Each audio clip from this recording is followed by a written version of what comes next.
Okay, chapter 4. Maisie is an absolute queen. Like, holy cow, I legitimately gasped when it said she smacked Drusilla. Drusilla? I don't know. Anyway, that chick, she smacked her. Like, can you imagine? I mean, good for her. But, oh man, she got whipped. Like, that is rough. Felt like them noting in one of the either the first or second chapter that Drusilla had that like riding whip or whatever attached to her clothes. I felt like that was gonna come back. I didn't know how. Whew. I again gasped. But I mean, good for her. Stand your ground. And I mean, I get Plutarch's point of like make nice with the people in the capital because they're gonna advocate for like sponsorships and stuff for you, but she's just kind of like, I'm gonna go out my own way. And I feel like it's her own version of rebellion. Like the Chase Boys, the one that ran when his name was reaped, I feel like that was his version of rebellion. This is hers of being a little snot, and I love it. And okay, is that a reference to the Mockingjay pin that Katniss wears? The one that her dad gave her and her twin sister.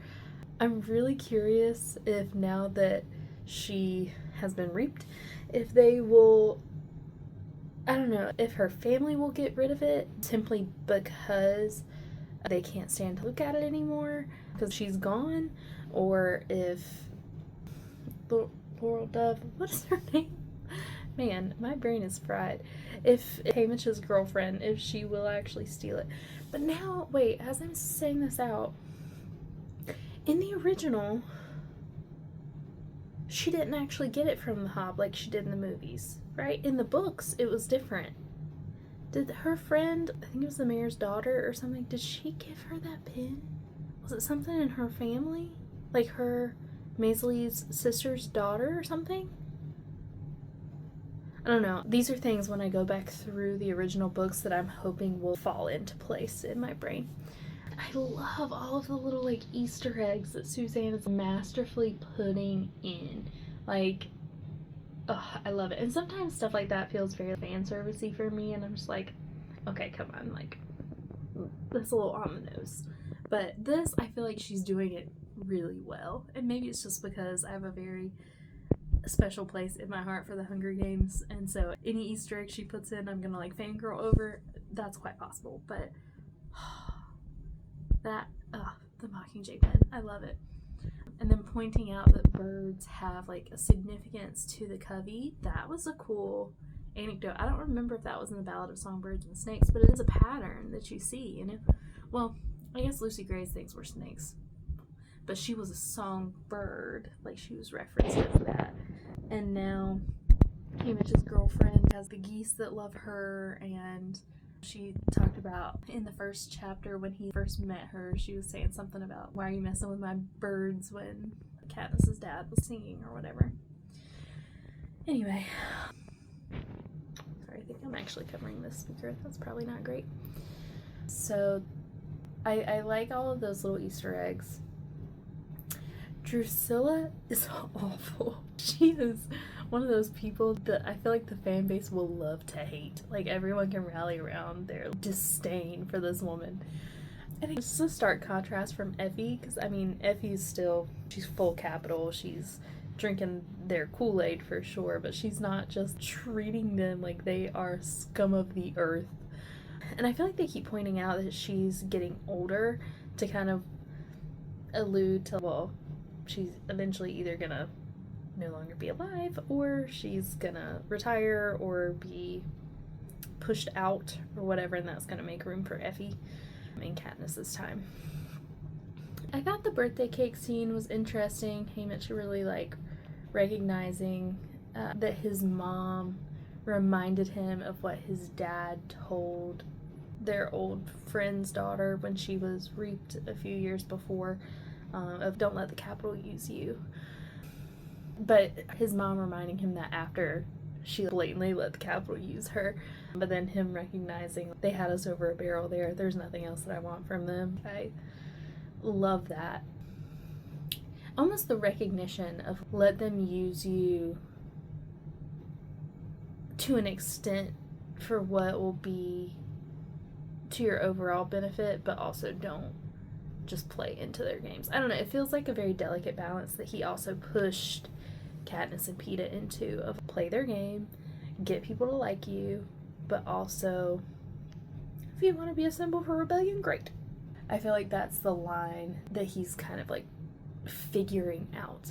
I'm seeing a lot of indications of the beginnings of how Haymitch becomes as a mentor, starting to understand how you play their game but still maintain who you are. Because I feel like that's what I think something's gonna happen with Maisie and her having that altercation with Drusilla is gonna come back to bite her, and I think she will have a really unseemly end because of that, and Haymitch is gonna recognize like, oh, that was kind of coordinated. And so I think he's gonna start piecing together the you need to play nice, but also you don't have to be their complete puppet. And I think that's gonna play into how he gives Peeta advice, especially when Peeta's doing all the interviews and stuff, because he's really playing into the getting the Capitol to like him. And then, oh, I loved that too when the little girl doesn't want Whitmore. Gosh, why are these names? I literally just had it. The other male tribute from District 12. How he's the bookkeeper and she doesn't want him because you can't trust the bookies or whatever. But then I guess he overheard that conversation. Love that too. Just the little hint of, I heard you, you may not want me, but you need me. And him knowing all the stats. I feel like, and maybe that's just from the movie, but in the movie, Haymitch was spitting off, this person is from this district and this person does this. Like, he knew his stats and was helping them strategize based on the stats. And again, I think he's pulling from his experience at being a tribute in these games and learning how to play the game. I mean, I guess that's the whole point of you having a mentor, that's someone that's already won and knows how to win. But again, I'm just seeing the ties of like, okay, this is how he came to view it this way, or this is how he was good at this like planning or manipulation or whatever. So I thought that was a really clever way for the other boy to kind of work that in. Yeah, I think those are my main thoughts. Maisie was like, girl, go off. And again, I still feel like something's going to come up. I definitely think he's going to use his little charm. That's going to be his one thing he can take into the arena or whatever. But I think he's going to use it like as a flint starter to like start fires. But also, I don't know, I think there's some symbolism there. That's why Maisie was like, I want to see this. I'm interested in this. But I also love that he's like, I know Lenore Dove would not want her, what do you say, her manicured fingers on it or something, like indicating she's too uppity. Don't let her touch this sentimental thing I gave you.